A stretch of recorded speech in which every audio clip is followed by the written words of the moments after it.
കാസർഗോഡ് ജില്ലയിലായിരുന്നു കേരള മനസാക്ഷിയെ നടുക്കിയ ദാരുണ സംഭവം അരങ്ങേറിയത്. രാവിലെ ഏകദേശം 6:30 മണിയോടുകൂടി പെരളയ്ക്ക് സമീപമുള്ള ഒരു വീട്ടിലേക്ക് ജോലിക്കാരി മീനാക്ഷി എത്തിയ സമയത്തായിരുന്നു അടുക്കളവാതിൽ അടഞ്ഞുകിടക്കുന്നത് ശ്രദ്ധയിൽപ്പെട്ടത്.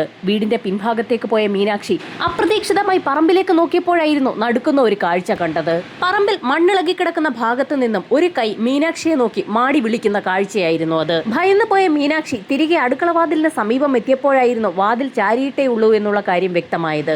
വീട്ടുടമസ്ഥയായ ശ്രീമതിയെ കണ്ട് വിവരം പറയുന്നതിനായി അവരുടെ ബെഡ്റൂമിലേക്കാണ് മീനാക്ഷി എത്തിയത്.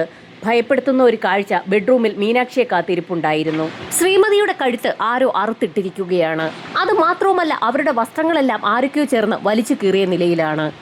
ഭയന്നു പോയ ജോലിക്കാരിയുടെ നിലവിളി ശബ്ദം കേട്ടുകൊണ്ട് ആ വീട്ടിലെ മക്കളും അവിടേക്ക് ഓടിയെത്തി. തങ്ങളുടെ അമ്മയുടെ അവസ്ഥ കണ്ട് ഭയന്നു പോയ മക്കൾ അതിവേഗം തന്നെ ആ വീട്ടിൽ നിന്നും ഇറങ്ങി പുറത്തേക്കോടി. സമീപത്ത് താമസിച്ചുകൊണ്ടിരുന്ന അവരുടെ അമ്മാവൻ നാരായണ ഭട്ടിന്റെ അടുത്തേക്കാണ് കുട്ടികൾ ഓടിയെത്തിയത്. കുട്ടികൾ പറഞ്ഞ കാര്യം കേട്ട് വിശ്വസിക്കാനാവാതെ നാരായണ ഭട്ട് ആ വീട്ടിലേക്ക് ഓടിയെത്തി. തന്റെ സഹോദരി അസ്വാഭാവികമായ നിലയിൽ കട്ടിലിൽ കഴുത്തറ്റ് കിടക്കുന്ന കാഴ്ചയാണ് നാരായണ ഭട്ട് കണ്ടത്. ആ കാഴ്ച കണ്ട് നടുങ്ങിപ്പോയ നാരായണ ഭട്ട് വീടിന് പുറത്തേക്കിറങ്ങി അയൽവാസികളെയൊക്കെ വിവരം അറിയിച്ചു. ഈ സമയത്താണ് ശ്രീമതിയുടെ ഭർത്താവ് ശ്രീകൃഷ്ണ ഭട്ടിനെയും വീട്ടിൽ കാണാനില്ല എന്നുള്ള കാര്യം നാട്ടുകാർക്ക് മനസ്സിലായത്. ഒരുപക്ഷെ ഭാര്യയെ അതിക്രൂരമായി കൊലപ്പെടുത്തിയ ശേഷം കുട്ടികളെ ഉപേക്ഷിച്ച് ശ്രീകൃഷ്ണ ഭട്ട് നാടുവിട്ട് പോയതാണോ എന്ന് നാട്ടുകാർക്ക് സംശയം തോന്നി. നാട്ടുകാർ വിവരമറിയിച്ചതിനെ തുടർന്ന് പോലീസ് സംഘവും സംഭവസ്ഥലത്തേക്ക് എത്തി. വീടിനുള്ളിലേക്ക് കയറിയ പോലീസ് സംഘം നടുക്കുന്ന ആ കാഴ്ച കണ്ടു. ആ സ്ത്രീയെ കൊലപ്പെടുത്തുന്നതിന് മുൻപ് ആരൊക്കെ ചേർന്ന് അതിക്രൂരമായി റേപ്പ് ചെയ്തിട്ടുണ്ടെന്ന് പോലീസ് സംഘത്തിന് വ്യക്തമായി. ഭർത്താവ് ശ്രീകൃഷ്ണ ഭട്ടിന്റെ തിരോധാനത്തിൽ പോലീസിന് സംശയം തോന്നി. സ്വന്തം ഭാര്യയെ ഇത്തരത്തിൽ കൊലപ്പെടുത്തേണ്ട ഒരു ആവശ്യവും ഭർത്താവിനില്ല. അതുകൊണ്ട് തന്നെ ശ്രീകൃഷ്ണ ഭട്ടിനായി പോലീസ് സംഘവും നാട്ടുകാരും ചേർന്ന് ഒരു തിരച്ചിൽ നടത്തി. ഇതേ സമയം തന്നെ ഫോറൻസിക് സംഘവും ഉന്നത ഉദ്യോഗസ്ഥരും സംഭവസ്ഥലത്തേക്ക് എത്തിയിരുന്നു. ഫോറൻസിക് സംഘം ശ്രീമതി മരിച്ചു കിടക്കുന്ന മുറിക്കുള്ളിൽ ഒരു തിരച്ചിൽ നടത്തി. ഈ സമയത്തായിരുന്നു വീടിന്റെ പിൻഭാഗത്തേക്ക് പോയ ചില ആളുകൾ അലറി വിളിച്ച് കരഞ്ഞുകൊണ്ട് ഓടിവരുന്ന കാഴ്ച പോലീസുകാർ കണ്ടത്. ഭയന്നു വിറച്ച ആളുകൾ എന്തൊക്കെയോ പറയാൻ ശ്രമിക്കുന്നുണ്ടെന്ന് പോലീസിന് വ്യക്തമായി. ആളുകൾ കൈ ചൂണ്ടിയ ഭാഗത്തേക്ക് പോലീസുകാരും ഓടിയെത്തി. നടക്കുന്ന ഒരു കാഴ്ചയാണ് ആ പറമ്പിൽ പോലീസുകാർ കണ്ടത്. ആ വീടിന്റെ പിൻഭാഗത്തെ പറമ്പിൽ ഒരു ഭാഗത്ത് മണ്ണിൽ നിന്നും ഒരു വ്യക്തിയുടെ കൈ മുകളിലേക്ക് പൊങ്ങി നിൽക്കുന്നു. അതുമാത്രവുമല്ല, ഒരു കാലിന്റെ ഭാഗവും മണ്ണിന് പുറത്തേക്ക് കാണാം. ഞെട്ടിക്കുന്നതും അമ്പരപ്പിക്കുന്നതുമായ ആ കാഴ്ച വല്ലാത്തൊരു അന്തരീക്ഷമാണ് അവിടെ സൃഷ്ടിച്ചത്. ആ കൈകാലുകൾ ആരുടേതാണെന്ന് കണ്ടെത്താൻ പോലീസ് സംഘം തീരുമാനിച്ചു. ചില ആളുകളുടെ സഹായത്തോടു കൂടി ആ മണ്ണിന് മുകളിൽ നട്ടിട്ടുണ്ടായിരുന്ന തെങ്ങുംതൈ മാറ്റിവെച്ച ശേഷം ആ മണ്ണ് ഇളക്കി തുടങ്ങി. മണ്ണ് ഏറെക്കുറെ മാറ്റിയപ്പോൾ ഒരു കുഴി തെളിഞ്ഞു വന്നു. ആ കുഴിക്കുള്ളിൽ ഒരു വ്യക്തി കമിഴ്ന്നു കിടക്കുകയാണ്. കുഴിയിൽ കിടക്കുന്ന വ്യക്തിയുടെ വലതുകാലും ഇടതു കൈയുമാണ് കുഴിക്ക് മുകളിലേക്ക് ഉയർന്നു കണ്ടത്. ഒരു വല്ലാത്ത പൊസിഷനിലാണ് ആ വ്യക്തി കുഴിക്കുള്ളിൽ കിടക്കുന്നത്. ആ വ്യക്തിയെ പുറത്തേക്കെടുത്ത നാട്ടുകാർ തന്നെ ഒരേ സ്വരത്തിൽ ആ വ്യക്തിയുടെ പേരും പറഞ്ഞു. അത് സാക്ഷാൽ ശ്രീകൃഷ്ണ ഭട്ട് തന്നെയാണ്. ശ്രീകൃഷ്ണ ഭട്ടിന്റെ മൃതദേഹം പുറത്തെടുത്തപ്പോൾ ആ കുഴിക്കുള്ളിൽ രക്തം കലർന്നിട്ടുണ്ടെന്ന് പോലീസിന് വ്യക്തമായി. ശ്രീകൃഷ്ണ ഭട്ടും ഭാര്യ ശ്രീമതിയും അതിക്രൂരമായി കൊല്ലപ്പെട്ടിരിക്കുന്ന വാർത്ത നാടാകെ പരന്നു. വിവരമറിഞ്ഞ് CI ഉൾപ്പെടുന്ന സംഘം സംഭവസ്ഥലത്തേക്ക് എത്തി. ഈ കൊലപാതകങ്ങൾ എന്തിനുവേണ്ടി ആയിരിക്കാമെന്ന് പോലീസിനും നാട്ടുകാർക്കും സംശയം തോന്നി. ഈ സമയത്തായിരുന്നു കൊല്ലപ്പെട്ട ശ്രീമതിയുടെ സഹോദരി പോലീസുകാരോട് ഒരു കാര്യം പറയുന്നത്. ആ വീട്ടിൽ സ്വർണ്ണമുണ്ടാകാനുള്ള സാധ്യതയുണ്ട്. ആ സ്വർണം അവിടെ തന്നെ ഉണ്ടോ എന്ന് ഒരു പരിശോധന നടത്തണമെന്നായിരുന്നു ശ്രീമതിയുടെ സഹോദരി പോലീസുകാരോട് ആവശ്യപ്പെട്ടത്. ഫോറൻസിക് സംഘവും വിരലടയാള വിദഗ്ധരും ഇൻക്വസ്റ്റ് നടപടികളും വിരലടയാള ശേഖരണത്തിന്റെ നടപടികളും ആരംഭിച്ചു. ഏതാനും നിമിഷങ്ങൾക്കകം തന്നെ മറ്റൊരു കാര്യം കൂടി വ്യക്തമായി. ആ വീട്ടിൽ സൂക്ഷിച്ചിരുന്ന 30 പവനിലധികം തൂക്കം വരുന്ന സ്വർണ്ണാഭരണങ്ങൾ കാണാനില്ല. സ്വർണ്ണാഭരണങ്ങൾ മോഷ്ടിക്കാനെത്തിയ വ്യക്തി അല്ലെങ്കിൽ വ്യക്തികൾ ചേർന്ന് ശ്രീമതിയെയും ഭർത്താവിനെയും കൊലപ്പെടുത്തിയ ശേഷം അവിടെ നിന്ന് കടന്നുകളഞ്ഞതാകാമെന്ന് പോലീസ് സംഘം പ്രാഥമിക വിലയിരുത്തൽ നടത്തി. എങ്കിൽ പോലും പോലീസിനെ അമ്പരപ്പിച്ചത് ശ്രീകൃഷ്ണ ഭട്ടിനെ കുഴിച്ചു മൂടാൻ ഉപയോഗിച്ച ആ കുഴിയാണ്. അങ്ങനെയൊരു കുഴി അവിടെ എടുത്തിട്ടിട്ടുണ്ടെന്ന് അറിയാവുന്ന വ്യക്തികൾ ആരാണെന്ന് പോലീസിന് സംശയം തോന്നി. ശ്രീകൃഷ്ണ ഭട്ടിന്റെ 3 മക്കളെയും പോലീസ് സംഘം ചോദ്യം ചെയ്തു. കൂട്ടത്തിൽ മൂത്തവനായ മുരളി തനിക്കറിയാവുന്ന ചില കാര്യങ്ങൾ പോലീസിനോട് പറഞ്ഞു. തലേ ദിവസം രാത്രി ഒരു പൂജയുണ്ടെന്ന് അമ്മ മക്കളോട് പറഞ്ഞിരുന്നു. തലേ ദിവസം വൈകുന്നേരം 6 മണിയോടുകൂടി പിതാവ് ചില പൂജാ സാധനങ്ങളുമായാണ് വീട്ടിലേക്ക് എത്തിയത്. അത് കണ്ടപ്പോൾ തന്നെ മകൻ മുരളിക്ക് അന്നേ ദിവസം ആ വീട്ടിൽ എന്തോ പൂജ നടത്താൻ പോവുകയാണെന്നുള്ള കാര്യവും വ്യക്തമായിരുന്നു.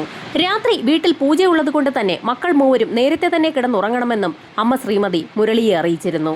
രാത്രി 7 മണിക്കും രാവിലെ 7 മണിക്കുമിടയിൽ ആ വീട്ടിൽ എന്താണ് സംഭവിച്ചതെന്ന് കണ്ടെത്തുക എന്നുള്ളതാണ് ഇനി പോലീസിന്റെ ദൗത്യം.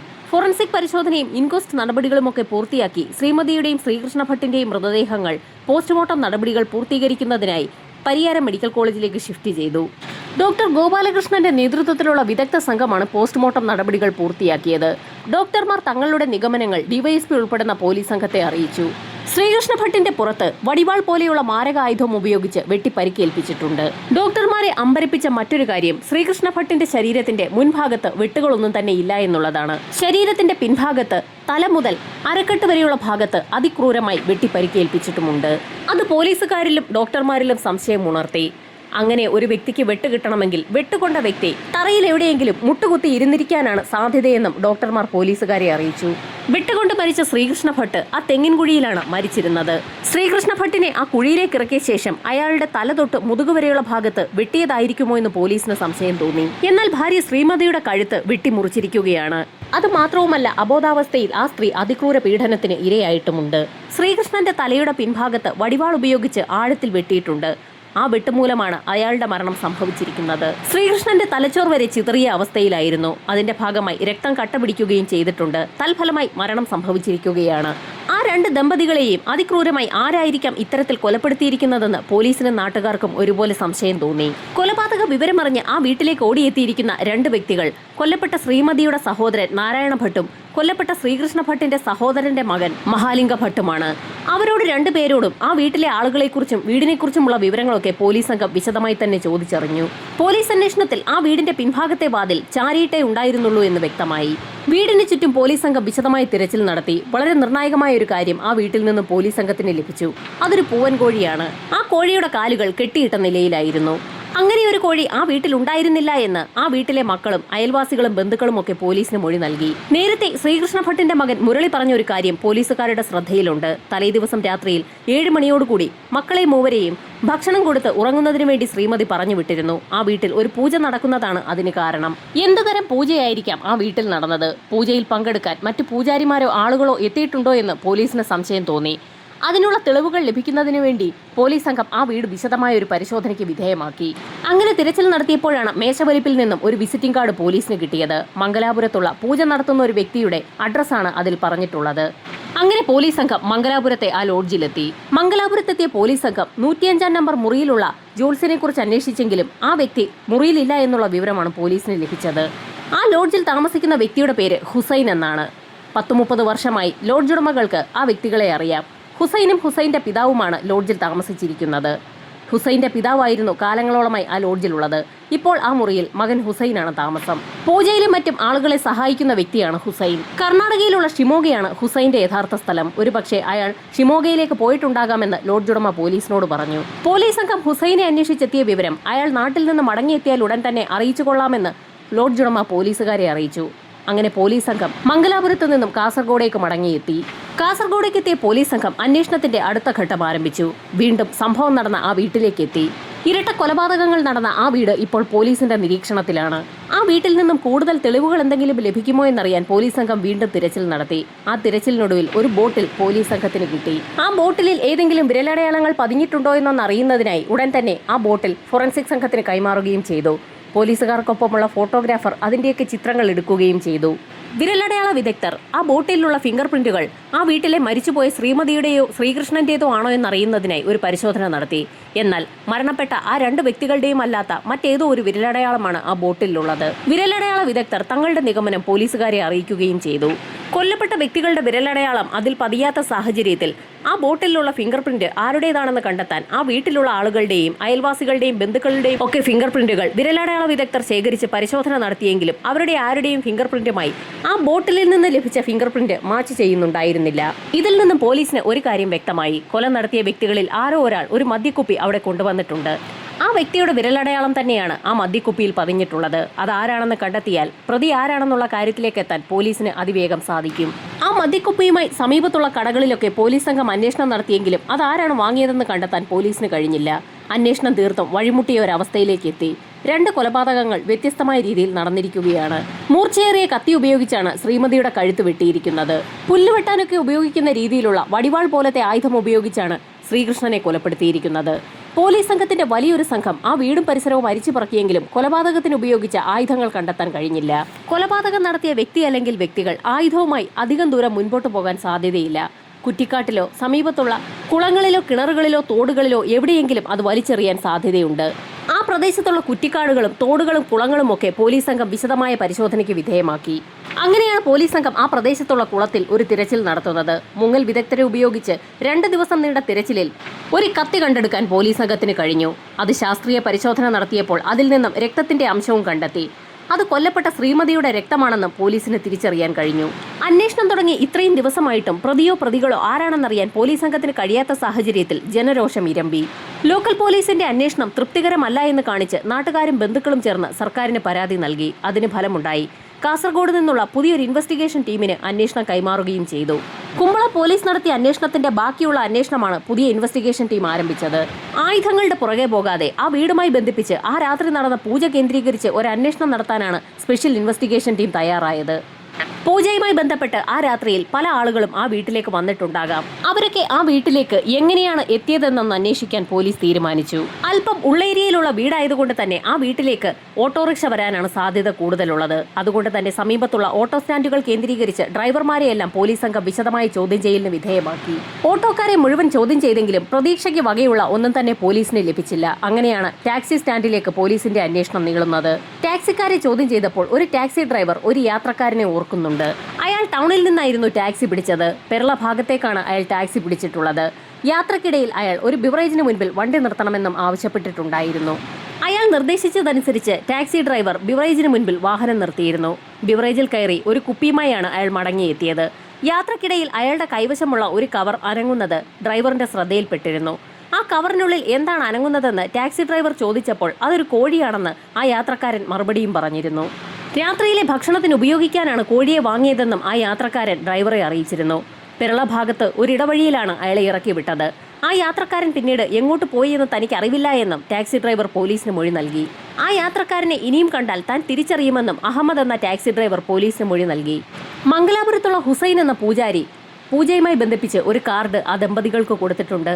അയാൾ തന്നെയാകുമോ രാത്രിയിൽ കോഴിയും മദ്യവുമൊക്കെയായി ആ ഭാഗത്ത് വന്നിറങ്ങിയതെന്ന് പോലീസിന് സംശയം തോന്നി. അങ്ങനെയൊരു സംശയം തോന്നിയ പോലീസ് സംഘം വീണ്ടും മംഗലാപുരത്തെ ലോഡ്ജിലെത്തി. ആ സമയത്തും അവിടുത്തെ താമസക്കാരനായ ഹുസൈൻ ഷിമോഗയിൽ നിന്ന് മടങ്ങിയെത്തിയിട്ടില്ല എന്നുള്ള വിവരമാണ് ലോഡ്ജ് ഉടമയിൽ നിന്നും പോലീസുകാർക്ക് ലഭിച്ചത്. പോലീസുകാരുടെ നിർദ്ദേശപ്രകാരം ഹുസൈൻ എന്ന വ്യക്തി ആ ലോഡ്ജിൽ നൽകിയിട്ടുള്ള പ്രൂഫുകളിൽ നിന്നും അയാളുടെ ഒരു ഫോട്ടോ പോലീസ് സംഘം സംഘടിപ്പിച്ചു. ഹുസൈൻ എന്ന വ്യക്തിയുടെ ഫോട്ടോയുമായി പോലീസ് സംഘം കാസർഗോഡ് എത്തുകയും ടാക്സി ഡ്രൈവറെ ആ ഫോട്ടോ കാണിക്കുകയും ചെയ്തു. ആ വ്യക്തി തന്നെയാണ് ആ രാത്രിയിൽ തന്റെ ടാക്സിയിൽ കയറിയതെന്ന് ടാക്സി ഡ്രൈവർ പോലീസുകാർക്ക് ഉറപ്പു നൽകി. തങ്ങളുടെ അന്വേഷണം വിജയത്തിലേക്ക് എത്താൻ പോവുകയാണെന്ന് പോലീസ് സംഘം കരുതി. അങ്ങനെയാണ് പോലീസ് സംഘം ആ ഫോട്ടോയുമായി ഒരു അന്വേഷണം നടത്താൻ തീരുമാനിച്ചത്. ആ ഫോട്ടോയിലുള്ള വ്യക്തിയെ ആരെങ്കിലും കണ്ടിട്ടുണ്ടോ എന്ന് ശ്രീകൃഷ്ണ ഭട്ടിന്റെ ബന്ധുക്കളോട് പോലീസ് സംഘം ചോദിച്ചു. ഫോട്ടോയിലുള്ള വ്യക്തിയെ 2 ആഴ്ചകൾക്ക് മുൻപ് അവിടെ ഒരു ഇടവഴിയിൽ വെച്ച് ശ്രീകൃഷ്ണ ഭട്ടിനോടൊപ്പം താൻ കണ്ടിട്ടുണ്ടെന്ന് ശ്രീകൃഷ്ണ ഭട്ടിന്റെ സഹോദരിയുടെ മകൻ പോലീസുകാർക്ക് മൊഴി നൽകി. ഓട്ടോ സ്റ്റാൻഡിലെത്തിയ പോലീസുകാർ ഹുസൈന്റെ ഫോട്ടോ കാണിച്ചു. ഫോട്ടോയിൽ കാണുന്ന ഹുസൈൻ എന്ന വ്യക്തിയെ കുറെ നാളുകൾക്ക് മുൻപ് ഒരു ദിവസം രാത്രി 9 മണിയോടടുപ്പിച്ച് ആ ഇടവഴിയിൽ ഇറക്കി വിട്ടിട്ടുണ്ടെന്ന് ഒരു ഓട്ടോക്കാരൻ പോലീസുകാർക്ക് മൊഴി നൽകി. പോലീസുകാരുടെ കയ്യിലുള്ള അഡ്രസ് ഉപയോഗിച്ച് പോലീസ് സംഘം കാസർഗോഡ് നിന്ന് ഷിമോഗയിലെത്തി ഹുസൈനെ കുറിച്ച് ഒരു തിരച്ചിൽ നടത്തിയെങ്കിലും ഹുസൈനെ അവിടെങ്ങും കണ്ടുകിട്ടിയില്ല. ഇതിനിടയിൽ പ്രതി ഹുസൈൻ തന്നെയാണെന്നുള്ള ഒരു വാർത്തയാണ് നാട്ടിൽ പരന്നത്. ഹുസൈൻ എന്ന വ്യക്തിയെ പോലീസ് സംഘം അന്വേഷിക്കുന്നു എന്നുള്ള ഒരു കുറിപ്പ് കൂടി പോലീസ് സംഘം പത്രത്തിൽ നൽകി. സ്പെഷ്യൽ ഇൻവെസ്റ്റിഗേഷൻ ടീം അന്വേഷിച്ചിട്ടും കേസ് എവിടെയും എത്താത്ത സാഹചര്യത്തിൽ ബന്ധുക്കൾ വീണ്ടും സർക്കാരിനെ സമീപിക്കുകയും പ്രശ്നമുണ്ടാക്കുകയും ചെയ്തു. തൽഫലമായി അന്വേഷണം സർക്കാർ ഇടപെട്ട് സ്പെഷ്യൽ ഇൻവെസ്റ്റിഗേഷൻ ടീമിൽ നിന്നും ക്രൈംബ്രാഞ്ചിന് കൈമാറി. ഹുസൈനെ പല സ്ഥലത്ത് വെച്ച് പല ആളുകളും കണ്ടു എന്ന് പോലീസിൽ റിപ്പോർട്ട് ചെയ്തു. റിപ്പോർട്ടിന്റെ അടിസ്ഥാനത്തിൽ വേഷപ്രച്ഛന്നരായ പോലീസ് സംഘം പല സ്ഥലങ്ങളിലും എത്തി ഹുസൈനെ അന്വേഷിച്ചെങ്കിലും അയാളെ മാത്രം കണ്ടുകിട്ടിയില്ല. ഹുസൈൻ ഉണ്ടാകാൻ സാധ്യതയുള്ള എല്ലാ മേഖലയിലും പോലീസ് സംഘം വിശദമായി തിരച്ചിൽ നടത്തി. ഒടുവിൽ ഹുസൈനെ ബാംഗ്ലൂരുള്ള ഒരു ലോഡ്ജിൽ വെച്ച് കണ്ടു എന്ന് ചില വ്യക്തികൾ രഹസ്യമായി പോലീസിനെ അറിയിച്ചതിനെ തുടർന്ന് രഹസ്യവിവരം അടിസ്ഥാനമാക്കി കാസർഗോഡ് നിന്നുള്ള പോലീസ് സംഘം ബാംഗ്ലൂരിലെത്തുകയും അവിടെ താജുദ്ദീൻ എന്ന പേരിൽ കഴിയുകയായിരുന്ന ഹുസൈനെ കസ്റ്റഡിയിലെടുക്കുകയും ചെയ്തു. കാസർഗോഡ് എത്തിച്ച് പോലീസ് സംഘം ഹുസൈനെ വിശദമായി തന്നെ ചോദ്യം ചെയ്തു. ഹുസൈനെ തന്നെ പ്രതിയാക്കിക്കൊണ്ട് പോലീസ് സംഘം കേസ് ഫയൽ പൂർത്തിയാക്കി കുറ്റപത്രം കോടതിയിൽ സമർപ്പിച്ചു. കുറ്റപത്രത്തിൽ പറയുന്നതനുസരിച്ച് ശ്രീകൃഷ്ണ ഭട്ടിനും കുടുംബത്തിനും ഹുസൈനുമായി അഗാധമായ ബന്ധമാണുള്ളത്. ജീവിതത്തിൽ തടസ്സങ്ങളും വെല്ലുവിളികളും നേരിടുന്ന ആളുകൾക്ക് ഒരു പൂജയിലൂടെ പരിഹാരം ലഭിക്കുമെന്നുള്ള ഹുസൈന്റെ ഒരു പരസ്യം ഏതാനും നാളുകൾക്ക് മുൻപ് ശ്രീകൃഷ്ണ ഭട്ടും ഭാര്യയും പത്രത്തിലൂടെ കണ്ടിരുന്നു. അതിന്റെ അടിസ്ഥാനത്തിലായിരുന്നു അവർ മംഗലാപുരത്തെത്തി ഹുസൈനുമായി സംസാരിച്ചത്. ഹുസൈനുമായി സംസാരിച്ചപ്പോൾ അയാൾ ഞെട്ടിക്കുന്ന ചില കാര്യങ്ങളായിരുന്നു ശ്രീകൃഷ്ണ ഭട്ടിനോടും ഭാര്യയോടും പറഞ്ഞത്. നിങ്ങളുടെ വീടിന്റെ പരിസരത്ത് ഒരു നിധി ഒളിച്ചു കിടപ്പുണ്ടെന്നും നിങ്ങൾ വിചാരിച്ചാൽ അത് കണ്ടെത്താൻ കഴിയുമെന്നും ചില പൂജകൾ കൂടി ചെയ്താൽ ആ നിധി നിങ്ങളുടെ മുൻപിൽ വെളിപ്പെടുമെന്നുമായിരുന്നു ഹുസൈൻ ശ്രീകൃഷ്ണ ഭട്ടിനെയും ഭാര്യയെയും അറിയിച്ചത്. ഒരു പൂജ നടത്തുന്ന സാഹചര്യത്തിൽ ആ നിധിയിരിക്കുന്ന സ്ഥലം പൂജയിൽ തെളിഞ്ഞു വരുമെന്നുള്ളതായിരുന്നു ഹുസൈൻ ശ്രീകൃഷ്ണ ഭട്ടിനെയും ഭാര്യയെയും അറിയിച്ചത്. ഹുസൈൻ പറഞ്ഞതനുസരിച്ചായിരുന്നു സംഭവം നടക്കുന്ന ദിവസം രാത്രിയിൽ ഒരു പൂജ നടത്താൻ ആ വീട്ടുകാർ തീരുമാനിച്ചത്. ശ്രീകൃഷ്ണന്റെ പറമ്പിൽ നിധിയുണ്ടെന്നും അതെടുക്കാൻ താൻ സഹായിക്കാമെന്നും ഹുസൈൻ പറഞ്ഞതോടുകൂടി ശ്രീകൃഷ്ണ ഭട്ടും കുടുംബവും ഹുസൈനുമായി ഒരുപാട് അടുത്തിരുന്നു. അതിന്റെ ഭാഗമായി ഹുസൈൻ നിരവധി തവണ ശ്രീകൃഷ്ണന്റെ വീട്ടിലേക്ക് എത്തിയിട്ടുമുണ്ട്. യഥാർത്ഥത്തിൽ ഹുസൈൻ ആ വീട്ടിലേക്ക് എത്തുമ്പോഴൊക്കെ ആ വീട്ടിലുള്ള അംഗങ്ങളെക്കുറിച്ചും ആ വീട്ടിലുള്ള സാമ്പത്തികത്തെക്കുറിച്ചുമൊക്കെ പഠിക്കുകയായിരുന്നു. ആ വീട്ടിലെ അലമാരയിൽ സ്വർണ്ണമുണ്ടെന്നുള്ള കാര്യം ഹുസൈൻ മനസ്സിലാക്കി. ആ വീട്ടിലിരിക്കുന്ന സ്വർണ്ണമായിരുന്നു ഹുസൈന്റെ ലക്ഷ്യം. എന്നാൽ ഹുസൈൻ പറഞ്ഞതനുസരിച്ച് തന്റെ പറമ്പിലുള്ള സ്വർണം കുഴിച്ചെടുക്കുന്നതും മനസ്സിൽ സ്വപ്നം കണ്ടുകൊണ്ട് നടക്കുകയായിരുന്നു ശ്രീകൃഷ്ണ ഭട്ടും ഭാര്യയും. പൂജയുടെ നടത്തിപ്പിനായി 20,000 രൂപ ശ്രീകൃഷ്ണ ഭട്ട് ഹുസൈന് കൊടുക്കുകയും ചെയ്തു. അങ്ങനെയായിരുന്നു സംഭവം നടന്ന ദിവസം രാത്രിയിൽ പൂജയുള്ളതുകൊണ്ട് തന്നെ ശ്രീമതി 3 മക്കളെയും ആഹാരം കൊടുത്ത് നേരത്തെ തന്നെ ഉറക്കിയത്. രാത്രി ഏകദേശം 9 മണി കഴിഞ്ഞ സമയത്ത് തന്നെ പൂജാ സാമഗ്രികളുമായി ഹുസൈൻ ആ വീട്ടിലേക്ക് എത്തുകയും ചെയ്തു. പൂജകൾ പൂർത്തീകരിച്ച ശേഷം ഹുസൈൻ ശ്രീകൃഷ്ണ ഭട്ടിനും ഭാര്യയ്ക്കും പ്രസാദം നൽകി. ആ പ്രസാദത്തിൽ ഉറക്കഗുളികകൾ ചേർത്തിട്ടുണ്ടായിരുന്നു. പൂജാരി ഹുസൈൻ പ്രസാദം കഴിച്ചില്ല. പൂജയിൽ പങ്കെടുത്ത അതിഭക്തരായ ശ്രീമതിയും ഭർത്താവും പ്രസാദം നന്നായി കഴിക്കുകയും ചെയ്തു. ഏതാനും നിമിഷങ്ങൾക്കകം തന്നെ ശ്രീമതിക്ക് ഉറക്കം വന്നു തുടങ്ങി. ശ്രീമതിയോട് അകത്തെ മുറിയിൽ പോയി വിശ്രമിച്ചു കൊള്ളാൻ ഹുസൈൻ പറയുകയും ചെയ്തു. ശ്രീകൃഷ്ണ ഭട്ടുമായി ചേർന്ന് തനിക്ക് ചില കാര്യങ്ങൾ കൂടി പൂർത്തീകരിക്കാനുണ്ടെന്നും ഹുസൈൻ അറിയിച്ചു. തുടർന്ന് ശ്രീമതി മുറിയിലേക്ക് പോയി. ശ്രീകൃഷ്ണ ഭട്ടുമായി ഹുസൈൻ വീടിന്റെ അടുക്കളവാതിലിലൂടെ വീടിന്റെ പിൻഭാഗത്തേക്കാണ് പോയത്. ആ പറമ്പിൽ ഒരു തെങ്ങിൻ കുഴി നേരത്തെ തന്നെ എടുത്തിടണമെന്ന് ഹുസൈൻ ശ്രീകൃഷ്ണ ഭട്ടിനോട് ആവശ്യപ്പെട്ടിട്ടുണ്ടായിരുന്നു. ഹുസൈൻ പറഞ്ഞതനുസരിച്ച് ശ്രീകൃഷ്ണ ഭട്ട് ആ കുഴിയിലേക്ക് ഇറങ്ങി. കിഴക്ക് ദിശ ലക്ഷ്യം വെച്ച് തൊഴുതുകൊണ്ട് നിൽക്കാൻ ശ്രീകൃഷ്ണ ഭട്ടിനോട് ഹുസൈൻ ആവശ്യപ്പെടുകയും ചെയ്തു. ഹുസൈൻ പറയുന്ന കാര്യങ്ങളെല്ലാം ശ്രീകൃഷ്ണൻ അതുപോലെ തന്നെ ചെയ്തുകൊണ്ടേയിരുന്നു. കിഴക്ക് ദിശയിലേക്ക് കൈകൂപ്പിക്കൊണ്ട് ആ കുഴിയിലേക്ക് മുട്ടുകുത്തിയിരിക്കാൻ ഹുസൈൻ ശ്രീകൃഷ്ണനോട് ആവശ്യപ്പെട്ടു. ശ്രീകൃഷ്ണ ആ കുഴിയിലേക്ക് മുട്ടുകുത്തിയിരുന്നു എന്ന് മനസ്സിലാക്കിയ ഹുസൈൻ ആ കുഴി മൂടുന്നതിനായി അവിടെ വെച്ചിരുന്ന മൺവെട്ടി ഉപയോഗിച്ച് അപ്രതീക്ഷിതമായി ശ്രീകൃഷ്ണ ഭട്ടിന്റെ തലയുടെ പിൻഭാഗത്തേക്ക് ആഞ്ഞു വെട്ടി. വെട്ടേറ്റ് ശ്രീകൃഷ്ണയുടെ തലയുടെ പിൻഭാഗം രണ്ടായി പിളർന്നു. ശ്രീകൃഷ്ണയ്ക്ക് എന്തെങ്കിലും ചെയ്യാൻ കഴിയും മുൻപ് തന്നെ ഹുസൈൻ അയാളുടെ ശരീരത്തിന്റെ പിൻഭാഗത്ത് നിരവധി വെട്ടുകൾ വെട്ടിയിരുന്നു. ആദ്യത്തെ വെട്ടിയപ്പോൾ തന്നെ ശ്രീകൃഷ്ണയുടെ ബോധം പോയിരുന്നു. അയാൾ കുഴിയിലേക്ക് വീണു എന്ന് മനസ്സിലാക്കിയ ഹുസൈൻ മൺവെട്ടി ഉപയോഗിച്ച് ആ കുഴി മൂടുകയും ചെയ്തു. ശേഷം അതിന്റെ മുകളിലേക്ക് ഒരു തെങ്ങും തൈ നട്ടുവെച്ചു. ആ രാത്രി കുഴി മുഴുവൻ പൂർണ്ണമായും മൂടിയെന്ന് ഹുസൈൻ കരുതി. എന്നാൽ മരണവിപ്രാളത്തിനിടയിൽ ശ്രീകൃഷ്ണ ഭട്ടിന്റെ ഒരു കൈയും കാലും മണ്ണിന് പുറത്തേക്ക് വന്നത് ഹുസൈൻ ശ്രദ്ധിച്ചതുമില്ല. കുഴി മൂടിയ ശേഷം മൺവെട്ടി വീടിന് പിന്നിൽ ആയുധങ്ങളൊക്കെ വെക്കുന്ന സ്ഥാനത്ത് തന്നെ കൊണ്ടുവച്ചു. ശേഷം അടുക്കളവാതിലൂടെ തന്നെ ഹുസൈൻ വീടിനകത്തേക്ക് കയറി. ബെഡ്റൂമിനുള്ളിൽ ശ്രീമതി ഉറങ്ങിക്കിടക്കുന്ന കാഴ്ച ഹുസൈൻ കണ്ടു. അമിതമായി ഉറക്കഗുളിക അകത്ത് ചെന്നതുകൊണ്ട് തന്നെ ശ്രീമതി അബോധാവസ്ഥയിൽ ഉറക്കത്തിലായിരുന്നു. ശ്രീമതിയെ അതിക്രൂര പീഡനത്തിന് ഹുസൈൻ ഇരയാക്കി. തന്റെ കൈവശമുണ്ടായിരുന്ന കത്തി ഉപയോഗിച്ച് ശ്രീമതിയുടെ കഴുത്ത് വെട്ടിമുറിക്കുകയും ചെയ്തു. ശ്രീമതിയുടെ മരണം ഉറപ്പാക്കിയ ശേഷം അലമാര തുറന്ന് അതിലുണ്ടായിരുന്ന ആഭരണങ്ങളുമായി അടുക്കള വാതിലിലൂടെ തന്നെ ഹുസൈൻ പുറത്തിറങ്ങുകയും റോഡ് ലക്ഷ്യം വെച്ച് നടക്കുകയും ചെയ്തു. അല്പദൂരം മുൻപോട്ട് പോയ സമയത്തായിരുന്നു സമീപത്ത് കണ്ട ഒരു കുളത്തിലേക്ക് ശ്രീമതിയെ കൊലപ്പെടുത്തിയ കത്തി ഹുസൈൻ വലിച്ചെറിഞ്ഞത്. പിന്നീട് കാസർഗോഡ് നിന്നും ഷിമോഗയിലേക്കാണ് ഹുസൈൻ പോയത്. പോലീസിനെ ഭയന്ന് പല സ്ഥലങ്ങളിലായി വേഷം മാറി ഹുസൈൻ കഴിയുകയായിരുന്നു. ഇതിനിടയിലാണ് പോലീസ് കസ്റ്റഡിയിലായത്. ഇക്കാര്യങ്ങളായിരുന്നു പോലീസ് സംഘം കോടതിയിൽ സമർപ്പിച്ച കുറ്റപത്രത്തിൽ പറഞ്ഞിട്ടുണ്ടായിരുന്നത്. വാദപ്രതിവാദങ്ങൾക്കൊടുവിൽ 42 വർഷത്തെ ജീവപര്യന്തം തടവാണ് സെഷൻസ് കോർട്ട് ഹുസൈന് വിധിച്ചത്. കേരളത്തെ പിടിച്ചുകുലുക്കിയ ഇരട്ടക്കൊലക്കേസിൽ കോടതി തക്കതായ ശിക്ഷ ഹുസൈന് വിധിച്ചു എന്ന് ആളുകൾ കരുതിയിരിക്കുമ്പോഴാണ് തനിക്ക് ലഭിച്ച ശിക്ഷയ്ക്കെതിരെ അപ്പീലുമായി ഹുസൈൻ ഹൈക്കോടതിയെ സമീപിച്ചത്. ഹൈക്കോടതിയിൽ പ്രോസിക്യൂഷൻ അവരുടെ വാദങ്ങളിൽ തന്നെ ഉറച്ചുനിന്നു. എന്നാൽ ഡിഫൻസ് ആകട്ടെ ഞെട്ടിക്കുന്ന ചില വാദമുനകളാണ് ഉന്നയിച്ചത്. സംഭവം നടന്ന സമയത്ത് ശ്രീകൃഷ്ണ ഭട്ടിന്റെ വീട്ടിൽ നിന്ന് ലഭിച്ച കോഴി തന്നെയാണോ ഹുസൈന്റെ കവറിൽ സംഭവം നടന്ന ദിവസം രാത്രിയിൽ ടാക്സി ഡ്രൈവർ കണ്ടതെന്നുള്ളതായിരുന്നു ഡിഫൻസിന്റെ ചോദ്യം. അത് രണ്ടും ഒരു കോഴി തന്നെയായിരുന്നു എന്ന് തെളിയിക്കാൻ പ്രോസിക്യൂഷന് കഴിഞ്ഞില്ല. രണ്ടാമത്തെ പ്രധാന കാര്യം ശ്രീകൃഷ്ണ ഭട്ടിന്റെ വീട്ടിൽ നിന്നും കണ്ടെത്തിയ ബോട്ടിലിനെ കുറിച്ചാണ്. സംഭവം നടന്ന് 3ാമത്തെ ദിവസം മാത്രമാണ് പോലീസ് സംഘം അത്രയും പ്രധാനപ്പെട്ട ഒരു തെളിവ് കണ്ടെത്തിയത്. ആ തെളിവ് കോടതിയിൽ എത്തിക്കുന്നതിനും കാലതാമസം നേരിട്ടു. വിരലടയാളം പതിഞ്ഞിട്ടുള്ള പ്രധാന തെളിവായ ബോട്ടിൽ ഹാജരാക്കാൻ കാലതാമസം നേരിട്ടിട്ടുണ്ടെങ്കിൽ അതിലെന്തെങ്കിലും തിരിമറി നടന്നു കാണുമെന്ന് ഡിഫൻസ് വാദിച്ചു. ഡിഫൻസിന്റെ വാദം ഹൈക്കോടതി മുഖവിലേക്ക് എടുക്കുകയും ചെയ്തു. മറ്റൊരു പ്രധാന കാര്യം ഹുസൈന്റെ സാന്നിധ്യത്തിൽ വെച്ചായിരുന്നു ആയുധങ്ങൾ കണ്ടെത്തിയത് എന്നുള്ളതായിരുന്നു. എന്നാൽ പ്രോസിക്യൂഷന് അതിനല്ല എന്നുള്ള മറുപടി മാത്രമാണ് പറയാൻ കഴിഞ്ഞത്. പ്രദേശത്തുള്ള കുളത്തിൽ നിന്നും മുങ്ങൽ വിദഗ്ധരെ ഉപയോഗിച്ച് കൊലപാതകത്തിന് ഉപയോഗിച്ച കത്തി കണ്ടെത്തിയപ്പോൾ ഹുസൈൻ പോലീസുകാർക്കൊപ്പം ഉണ്ടായിരുന്നില്ല. അതും കോടതിയിൽ ഒരു പ്രധാന തെളിവായി മാറി. അതുകൊണ്ട് തന്നെ കൊലപാതകയുടെ സാന്നിധ്യത്തിൽ ആയുധങ്ങൾ കണ്ടെടുക്കാത്ത സാഹചര്യത്തിൽ അയാൾ അത് ഉപയോഗിച്ചിട്ടുണ്ടെന്ന് പറയാൻ കഴിയുകയില്ല എന്ന് കോടതി വിലയിരുത്തി. അത് മാത്രവുമല്ല, വളരെ പ്രധാനപ്പെട്ട ഒരു കാര്യം, ആ വീട്ടിൽ നിന്ന് 30 പവനിലധികം തൂക്കം വരുന്ന സ്വർണ്ണാഭരണങ്ങൾ നഷ്ടമായി എന്നുള്ളതാണ്. എന്നാൽ നഷ്ടപ്പെട്ട സ്വർണ്ണാഭരണങ്ങൾ പ്രതിയെന്ന് ആരോപിക്കപ്പെടുന്ന ഹുസൈന്റെ കയ്യിൽ നിന്ന് കണ്ടെടുക്കാൻ പോലീസിന് കഴിഞ്ഞിട്ടുമില്ല.